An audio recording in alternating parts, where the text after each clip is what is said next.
Merhaba arkadaşlar, kanalıma hoş geldiniz. Bugün anlatmak istediğim konu 5S çalışmaları olacak. Şimdi 5S çalışmaları bir Japon tekniğidir. Japonca 5 tane kelimenin baş harfinden oluşuyor. Genel olarak tanımını şu şekilde söyleyebiliriz. Çalışma alanlarının temizlik, düzen ve amacına uygun bir şekilde sokulması için uygulanan TPM tekniğidir. Yani toplam verimli bakım yöntemidir. Çalışma alanı dediğimiz burada nedir? Üretim alanı olabilir, ofisler olabilir, ambarlar olabilir, atölyeler olabilir.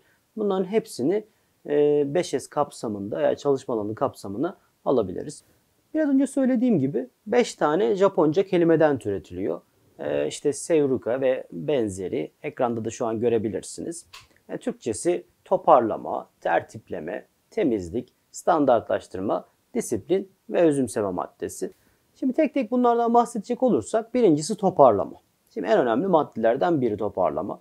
Öncelikle bir bakıyoruz. Mesela bir atölyedeyiz. Burada neler var? Hangi ürünleri daha sıklıkla kullanıyoruz? Hangi ürünleri nadir kullanıyoruz? Kaç tane ürün var?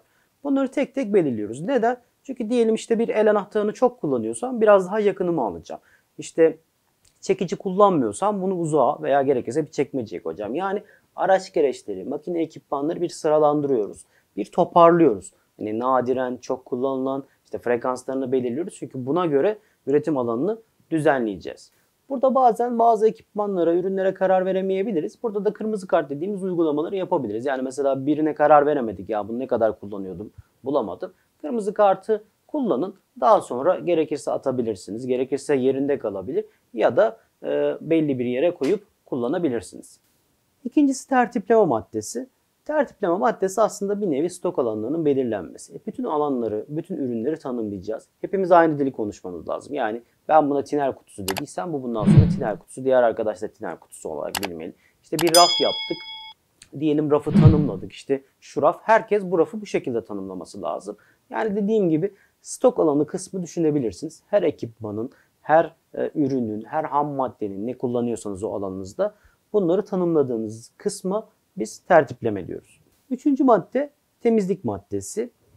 Temizlik maddesi temizlik kontroldür anlayışının yer alması gerekiyor. Yani bu ne demek? Mesela Koreliler temiz olmayan yerde üretim olmaz derler.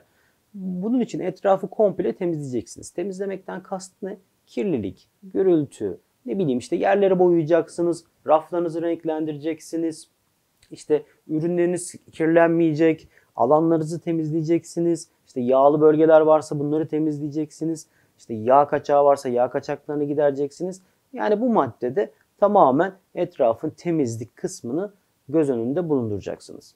Dördüncü madde standartlaştırma maddesi. Şimdi standartlaştırma maddesi 1-2-3'ü yaptık. Yani işte toparlama, tertipleme ve temizliği yaptık. Şimdi bunları standart hale getirmemiz lazım. Niye? İşin sürdürülebilirliğini görmemiz lazım. İşte bu nokta aslında bu yüzden birazcık gözlem maddesi olarak da düşünülebilir. Yani rafları tanımladık, ekipmanları tanımladık, işte alanları çizdik, işte panolar yaptık falan diyelim. Bu noktada bakacaksınız bunlar gerçekten uygulanabiliyor mu? Adam hala bu çekmeceyi kullanıyor mu? İşte ekipmanı doğru yere koyuyor mu? Etraf hala temiz mi? İşte burada belli kurallar koyacaksınız standartlaştırma ile ilgili. Zaten 1-2-3'te bazı hani çekmeceler yaptınız, raflar yaptınız, ürünleri tanımladınız. Bunlara bakacaksınız gerçekten doğruluğu devam ediyor mu? İşte biz bu maddeye standartlaştırma maddesi diyoruz. Beşinci madde ise disiplin ve özümseme maddesi. Standartlar takip edilmediği sürece ne işe yarar prensibi? Yani standartlar koyduk, tertipledik, toparladık, işte boyalar yaptık, israf çok güzel oldu. Bir baktınız ah ne kadar güzel burası benim üretim alanım mı dediniz. Ama bir baktınız 3 gün sonra 5 gün sonra arkadaşlar, operatörler bunlara uymuyor. İşte bu noktada disiplin çok önemli. Disiplinle ilgili kurallar belirlemeniz lazım. İnsanların bunu gerçekten özümsediğini anlamanız lazım. Bunları nasıl yapacağız? 5S sloganları yapabilirsiniz. Belki görmüşsünüz. İnternette de bulabilirsiniz. İşte 5S panoları vardır. Denetlemeler yapacaksınız. Günlük, haftalık, aylık 5S denetlemeleri. Gerçekten bunlar uygulanıyor mu? E-kitapları yapabilirsiniz. İşte küçük cep kitapları yapabilirsiniz. Bunun gibi birçok metotla disiplin özümseme maddesini yerleştirebilirsiniz.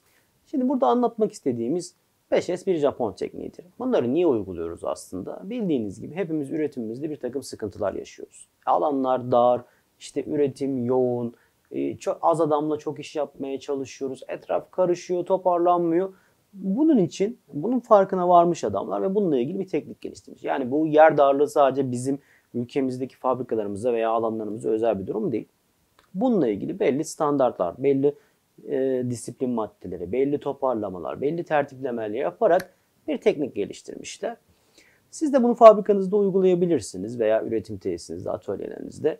Bunun ne gibi faydaları olacak bize? Bir defa iş güvenliği açısından iş kazalarında, yaralanmalarda, kazalarda azalma olur. Niye? Çünkü mesela düşünün, etrafı toparladınız. Kablolar vardı dağınık. İnsanlar takılıp düşebiliyor de şu an takılıp düşmeyecek en basitinden. İkincisi moral motivasyon. Ben çalıştığım yer güzel, temiz, düzenli olursa ne yaparım? Daha verimli olur benim için. Daha düzgün olur. Derim ki yani ne güzel bir fabrikada çalışıyorum. Daha rahat olurum, daha rahat nefes alırım. Bunun harici makine performanslarını etkiler. Temizlik yapıyorsunuz. Makine bakımı arızaları düşer. Yine verimlilikte artışlar olabilir. Yani üretim verimlilikleri. Yerden kazanıyorsunuz. Burada bir verimlilik kazanırsınız. Bunun harici kalite, otomatikman ürün kalitesini de, çünkü işte temiz yer, uygun bakımı yapmışsınız. Bunun gibi şeyler sayesinde de aynı şekilde kalitede verimlilik sağlamış olursunuz. Beni dinlediğiniz için teşekkür ediyorum. Görüş, eleştiri, yorumlarınızı her zaman bekliyorum. Kanalıma abone olmanızı rica ediyorum. Yani bakıyorum gerçekten izlenme oranları çok yüksek ama maalesef abone oranları o denli yüksek değil. Sizden ricam lütfen abone olmanız. Herhangi bir sorunuz, doküman isteğiniz olursa her zaman yardımcı olmaya çalışırım. Kendinize iyi bakın. Sağlıklı kalın.